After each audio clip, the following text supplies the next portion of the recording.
जय हिंद छात्रों, आपका अपना यूट्यूब चैनल ज्ञान गंगा एजुकेशन में स्वागत है। आज हम पढ़ने जा रहे हैं बीएड अंतिम वर्ष के अंतर्गत ज्ञान पाठचर्या में हम देखेंगे सामान्य एवं व्यावसायिक शिक्षा के समन्वय में बाधाएं।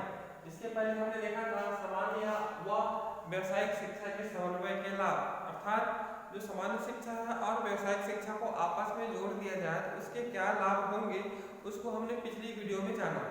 आइए अब हम जानते हैं, अगर सामान्य और व्यावसायिक शिक्षा को दोनों को आपस में जोड़ देंगे तो क्या क्या बाधाएं उत्पन्न होगी, उसी के बारे में जानने का प्रयास करते हैं। तो आइए हम जानते हैं तालमेल का अभाव। तालमेल, इसके पहले हमने देखा था समन्वय के लाभ। अगर दोनों का तालमेल अच्छे से हो जाएगा तो बहुत ही फायदा होगा, हम सामान्य के साथ साथ व्यावसायिक शिक्षा भी प्राप्त कर सकेंगे, ऐसा हमने लाभ के अंतर्गत पढ़ा है। तो आइए हम जानते हैं तालमेल का अभाव। अगर एक तरफ हम सामान्य शिक्षा की बात करते हैं, दूसरी तरफ हम व्यावसायिक शिक्षा, अगर दोनों को हम विद्यालय में पढ़ाया जा रहा है, मान के चलिए विद्यालय में पढ़ाया जा रहा है, किसी संस्थान में पढ़ाया जा रहा है, तो किसी एक की हावी होने की आशंका बनी रहती है। या तो सामान्य शिक्षा हावी हो जाएगा या तो व्यावसायिक शिक्षा हावी हो जाएगा, अर्थात दोनों में जो संतुलन है वह संतुलन नहीं बन पाएगा। इसलिए तालमेल का अभाव स्पष्ट रूप से सामान्य व व्यावसायिक शिक्षा को जोड़ने से हो सकता है। आइए हम दूसरा है श्रम के प्रति अरुचि। अब देखिए, जो सामान्य शिक्षा और व्यावसायिक शिक्षा हम दोनों को आपस में जोड़ते हैं तो जो व्यावसायिक शिक्षा है वो श्रम पर आधारित है, लेकिन अधिकतर माता पिता और उनके बच्चे श्रम के प्रति उतना ध्यान नहीं देते जितना देना चाहिए, क्योंकि श्रम अर्थात मेहनत नहीं करना चाहते, इसलिए श्रम के प्रति अरुचि व्यक्त होती है और इस कारण सामान्य और व्यावसायिक शिक्षा में तालमेल होना असंभव है। ठीक है, आइए मिथ्या धारणा। अब यहाँ पर कहा गया है मिथ्या अर्थात गलत धारणा वाले विचार। तो जो सामान्य शिक्षा है और व्यावसायिक शिक्षा, ठीक है, दोनों के बीच एक गलत धारणा यह है कि जो सामान्य शिक्षा है जिसको पढ़ करके हम उच्च शिक्षा प्राप्त करते हैं, और व्यावसायिक शिक्षा है उसकी शिक्षा मतलब ग्रहण करके उसकी शिक्षा ग्रहण करके हम व्यावसायिक शिक्षा प्राप्त करते हैं, अर्थात किसी व्यवसाय में कुशल हो जाते हैं। तो इन दोनों के मध्य एक प्रकार की मिथ्या धारणा है। अगर हम दोनों को जोड़ दें तो सामान्य और व्यावसायिक शिक्षा दोनों प्राप्त होगी, लेकिन गलत धारणा की वजह से यह जो समन्वय है वो सही ढंग से लागू नहीं हो पाता। इसलिए हम सामान्य और व्यावसायिक शिक्षा को एक नहीं कर सकते, अर्थात जोड़ नहीं सकते। चौथा है नीति निर्माण का अभाव। अब देखिए, व्यावसायिक और सामान्य शिक्षा के लिए जो नीति निर्माता है, जो नियम बनाते हैं, कैसा नियम होगा, कैसा कानून होगा, जो नीति निर्माता है वो सामान्य शिक्षा के लिए तो ऑलरेडी अच्छे से मतलब नीति निर्माण कर ही रहे हैं, लेकिन व्यावसायिक शिक्षा को कैसे संपन्न कराया जाए इसके लिए नीति निर्माण का अभाव देखा जाता है। या कहें कि उनके लिए अच्छे से पाठ्यक्रम या अच्छे से व्यवस्था होनी चाहिए, उन व्यवस्थाओं का अभाव देखा जाता है। तो इस प्रकार कह सकते हैं कि जो नीति निर्माता है, नीति बनाते हैं, कानून बनाते हैं कि व्यावसायिक शिक्षा कैसी हो, सामान्य शिक्षा कैसी हो, अगर दोनों को आपस में जोड़ेंगे तो क्या सही ढंग से चल पाएगा, नहीं चल पाएगा, इस बारे में लोगों का जो विचार है वो सही ढंग से सकारात्मक नहीं हो पाता और सही नीति निर्माण नहीं हो पाता। इसलिए सामान्य और व्यावसायिक शिक्षा दोनों का संतुलन नहीं हो पाता। पांचवा है आधारभूत संरचना की कमी। अब आधारभूत संरचना में हमने देखा कि भवन हो, कच्चे माल हो, प्रशिक्षित शिक्षक हो और अन्य सामग्रियां हो जो एक विद्यालय के अंदर होनी चाहिए, जिसमें सामान्य और व्यावसायिक शिक्षा दोनों संपन्न कराई जा सके। लेकिन आज स्थिति यह है, और जितनी भी सरकारें आई गई उन्होंने व्यावसायिक शिक्षा के बारे में उतना ध्यान नहीं दिया या सामान्य और व्यावसायिक शिक्षा के समन्वय पर नहीं ध्यान दिया, इसलिए वह कमी आज भी स्पष्ट रूप से दिखाई देती है ना। तो इस प्रकार कह सकते हैं कि आधारभूत जो संरचना होनी चाहिए उनकी कमी होती है, इसलिए हम दोनों को आपस में नहीं जोड़ सकते। नेक्स्ट है राजनीतिक इच्छा शक्ति का अभाव। अब देखिए, राजनीतिक कारण अर्थात जो बड़े बड़े नेता होते हैं या जिनकी सरकारें आती है, वह अपने जो सरकार आती है वह दोनों को समन्वय की बात नहीं करते, बल्कि वह सोचते हैं, अर्थात राजनेता लोग सोचते हैं कि इनको जोड़ा जाए। अगर जोड़ेंगे तो ज़्यादा सामग्री की आवश्यकता होगी, ज़्यादा विद्यालयों की आवश्यकता होगी और विद्यालय में संपन्न कराना मुश्किल है। और जो सरकारें हैं वह भी सोचती है कि सामान्य शिक्षा देना तो ठीक है, लेकिन व्यावसायिक शिक्षा और सामान्य शिक्षा को एक साथ जोड़ दिया जाए तो विद्यालयों में प्रशिक्षित शिक्षकों की आवश्यकता होगी, साथ ही साथ है ना आवश्यक संसाधनों की जरूरत होगी। तो इसको पूरा कर पाना सरकार के लिए मुश्किल काम है, इसलिए सामान्य और व्यावसायिक शिक्षा को नहीं जोड़ा जा रहा है। इसलिए इन जो कमी है, इन कमी के कारण सामान्य और व्यावसायिक शिक्षा के समन्वय में बाधाएं उत्पन्न हो रही है। इनके अलावा और भी हो सकते हैं पालक और शिक्षकों की अरुचि। अब देखिए, पालक भी चाहते हैं कि अपने बेटे बच्चे को व्यावसायिक शिक्षा नहीं देना चाहते। कई लोग तो उच्च शिक्षा देना चाहते हैं, लेकिन कई लोग तो व्यावसायिक शिक्षा देना चाहते हैं। लेकिन यहाँ पर दोनों की बात हो रही है, सामान्य और व्यावसायिक शिक्षा, है ना।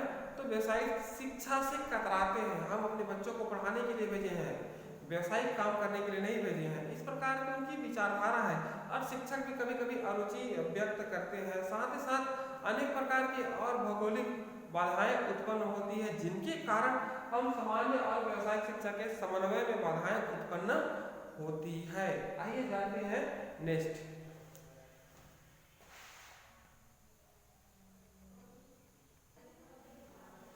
आइए देखते हैं सामान्य और व्यावसायिक शिक्षा के समन्वय हेतु सुझाव कि सामान्य और व्यावसायिक शिक्षा को आपस में जब जोड़ने के लिए क्या क्या सुझाव दिए गए हैं, उन्हीं के बारे में देखते हैं, ताकि सामान्य और व्यावसायिक शिक्षा विद्यालयों में एक साथ संचालित हो सके। इसी को ध्यान में रखते हुए सुझाव बताया गया है। तो आइए देखते हैं पहला, आधारभूत संरचना का विकास। नाम से स्पष्ट है, आधारभूत संरचना के अर्थात विद्यालय भवन हो, आवश्यक संसाधन हो, संसाधन के साथ साथ प्रशिक्षित शिक्षक हो, ताकि बालकों का अधिक से अधिक कौशलों का विकास हो सके। इस उद्देश्य की दृष्टि से आधारभूत संरचना, इन सब का विकास होना चाहिए। कहने का तात्पर्य है कि जो संसाधन बच्चों के विकास अर्थात सामान्य शिक्षा और व्यावसायिक शिक्षा के माध्यम से बच्चों का विकास होना चाहिए, उन संसाधनों को विद्यालयों में होना बहुत ही आवश्यक है। इनके अभाव में हम विद्यालयों की कुशलता की बात नहीं कर सकते, इसलिए आधारभूत संरचना का विकास होना बहुत ही आवश्यक है। दूसरा देखते हैं राष्ट्रीय स्तर पर प्रयास। अब देखिए, हमारा देश विशाल देश है और हमारे विशाल देश में राज्यों की संख्या अधिक है ना। तो इस प्रकार राष्ट्रीय स्तर पर सामान्य और व्यावसायिक शिक्षा को एक करने के लिए प्रयास करना चाहिए। इनके लिए राष्ट्रीय स्तर पर कुछ नए सुझाव देने चाहिए, ताकि हम सामान्य और व्यावसायिक शिक्षा को एक करके हम बालकों को विद्यालय में अच्छे ढंग से पढ़ा सके। इसी उद्देश्य की दृष्टि से राष्ट्रीय स्तर पर कुछ प्रयास करने की आवश्यकता है, चाहे प्रधानमंत्री हो, राष्ट्रपति हो या संसद में, दोनों सदन मिल करके इसके लिए एक कार्य योजना बनाने की आवश्यकता है। नेक्स्ट आइए, मिथ्या अवधारणा की समाप्ति।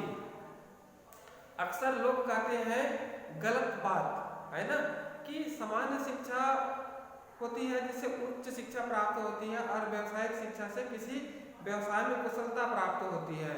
सामान्य शिक्षा और व्यावसायिक शिक्षा अलग अलग है, ऐसा उनका कहना है। लेकिन ये जो बातें हैं, इसमें जो गलत विचारधारा है, इसको दूर करने का प्रयास करना चाहिए, है ना। समय समय पर लोगों को इसके लिए जागरूक करना चाहिए और जागरूक करने के बाद ही हम क्या बोलते हैं, सामान्य और व्यावसायिक शिक्षा को एक में ला सकते हैं।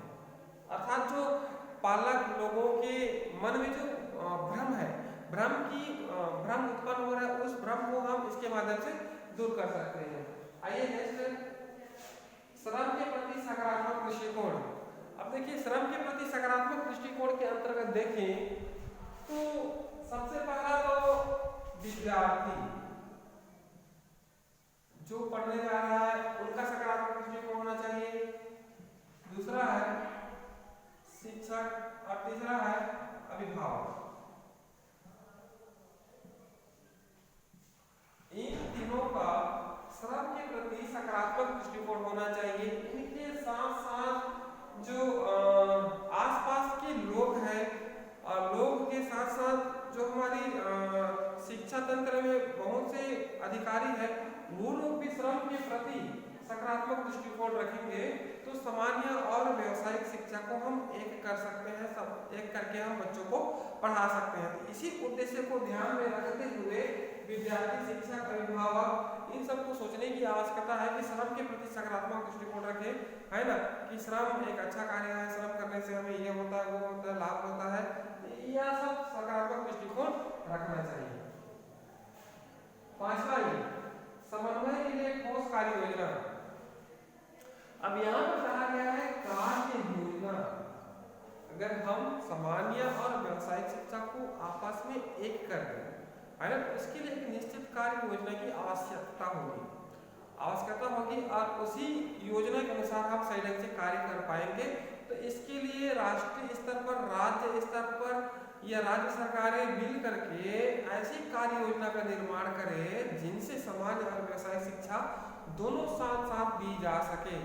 ये हो गया आपका समन्वय के लिए ठोस कार्य योजना। छठवां कर रहा है राजनीतिक इच्छा शक्ति। राजनीतिक इच्छा शक्ति, कभी कभी यह सोचने लगते हैं कि हम दोनों को एक साथ देंगे, सामान्य और व्यावसायिक शिक्षा को एक साथ देंगे तो राजनीतिक लोग यह समझते हैं कि जो प्राइवेट स्कूल है उनका अस्तित्व खतरे में हो जाएगा, खतरे में पड़ जाएगा। तो उनकी यह जो गलत विचारधारा है, इन गलत विचारधाराओं को क्या करना है, दूर करने का प्रयास करना है। कोई खतरे में नहीं होगा अगर सरकारी स्कूलों में, विद्यालयों में संसाधन होंगे, पक्के घर होंगे, प्रशिक्षित शिक्षक होंगे, जिनके कारण बच्चों को क्या होगा, सामान्य और व्यावसायिक शिक्षा दोनों प्राप्त होगी, तो उनके अंदर कुशलता और ज्यादा आएगी। तो ये जो राजनीतिक लोग हैं उनके अंदर ऐसे इच्छा शक्ति का विकास किया जाए कि वो ज्यादा से ज्यादा लोगों को प्रभावित कर सके और इस दिशा में आवश्यक दिशा निर्देश व कार्य योजना बना सके। इसलिए राजनीतिक इच्छा शक्ति का होना बहुत ही आवश्यक है। सातवां ये आकर्षक पाठ्यचर्या का निर्माण। देखिए, सामान्य शिक्षा की पाठ्यचर्या अलग होती है और व्यवसायिक शिक्षा की पाठ्यचर्या अलग होती है, लेकिन हम दोनों को आपस में जोड़ देंगे तो उनका एक जो पाठ्यचर्या होगा वह आकर्षक होना चाहिए। वह शिक्षकों के लिए आकर्षक होना चाहिए, बच्चों के लिए आकर्षक होना चाहिए और अभिभावकों को भी अच्छा लगे कि जो मेरा बेटा है, पढ़ रहा है, वह अच्छी पाठ्यचर्या को ग्रहण कर रहा है, लगता है कि मेरे बेटे या समाज के बच्चे का विकास होगा। इसी अच्छे सोच और विचार को ध्यान में रख करके आकर्षक पाठ्यचर्या का निर्माण करना चाहिए। नेक्स्ट है निरीक्षण पर्यवेक्षण। अब यहाँ पर कहा गया है समय समय पर शिक्षा अधिकारी है वह समय समय पर विद्यालयों का निरीक्षण करे, पर्यवेक्षण करे, ताकि जो सामान्य और व्यावसायिक शिक्षा दी जा रही है उसको और मोटिवेट करें, उनको अच्छा फीडबैक देते रहे, है ना, तो और ज्यादा अच्छे ढंग से सामान्य और व्यावसायिक शिक्षा क्या होगा, गतिशील हो पाएगा। इसलिए कहा गया है सामान्य और व्यावसायिक शिक्षा के समन्वय में सुझाव। तो ये जो सुझाव है, इनके अलावा और भी सुझाव हो सकते हैं, है ना, आप चाहे तो इन पे और ऐड कर सकते हैं। तो सामान्य और व्यावसायिक शिक्षा के समन्वय हेतु तो ये सुझाव है। ये तो हो गया सुझाव। आधारभूत संरचना का विकास, राष्ट्रीय स्तर पर प्रयास किया जाए, मिथ्या अवधारणा की समाप्ति, श्रम के प्रति सकारात्मक दृष्टिकोण, समन्वय के लिए ठोस कार्य योजना, राजनीतिक इच्छा शक्ति, आकर्षक पाठ्यचर्या का निर्माण, निरीक्षण और पर्यवेक्षण। ये हो गया आपका सामान्य और व्यावसायिक शिक्षा को एक करने हेतु सुझाव। नेक्स्ट आइए देखते हैं।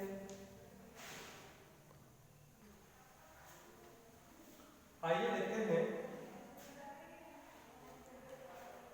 इसमें कहा गया है विभिन्न क्षेत्रों के कार्य कौशल को सम्मिलित रूप से सामान्य शिक्षा का एक अंग बनाए जाने की संभावना।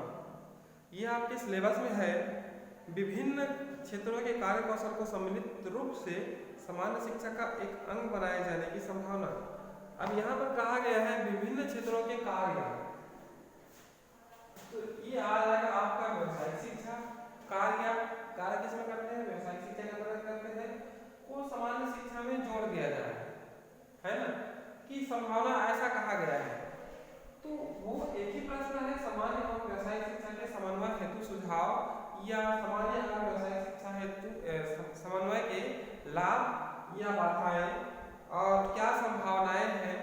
तो संभावनाएं ये है जो हमने अभी पढ़ा, सामान्य एवं व्यावसायिक शिक्षा के समन्वय हेतु सुझाव, जो हम सुझाव दे रहे हैं संभावना है। तो यह जो संभावनाएं हैं, इन्हीं संभावनाओं के माध्यम से सामान्य और व्यावसायिक शिक्षा को एक में कर सकते हैं। और आपको पता है कि व्यावसायिक शिक्षा के अंतर्गत हम किसी व्यवसाय में कार्यकुशलता प्राप्त करते हैं, और सामान्य शिक्षा वह शिक्षा होती है जो हम सामान्य ज्ञान के साथ साथ अनेक प्रकार के और दर्शन शास्त्रों को भी पढ़ते हैं। और एक प्रकार से देखें तो सामान्य शिक्षा से हमें उच्च शिक्षा भी प्राप्त होती है ना। और ये सामान्य शिक्षा से भी हम किसी जॉब कर सकते हैं, कोई भी जॉब कर सकते हैं सामान्य शिक्षा को ग्रहण करके, है। तो ये हो गया आपका सामान्य और व्यावसायिक शिक्षा के समन्वय हेतु सुझाव हो गया। हमने ये जो आपको बताया जो सिलेबस में है कहकर संभावना, तो ये मिलता जुलता है, इसमें घबराने की आवश्यकता नहीं है, दोनों एक ही है। तो ये हो गया आपका सामान्य शिक्षा और व्यावसायिक शिक्षा के समन्वय हेतु सुझाव। ये चलते हैं कुछ और नए तथ्यों को लेकर।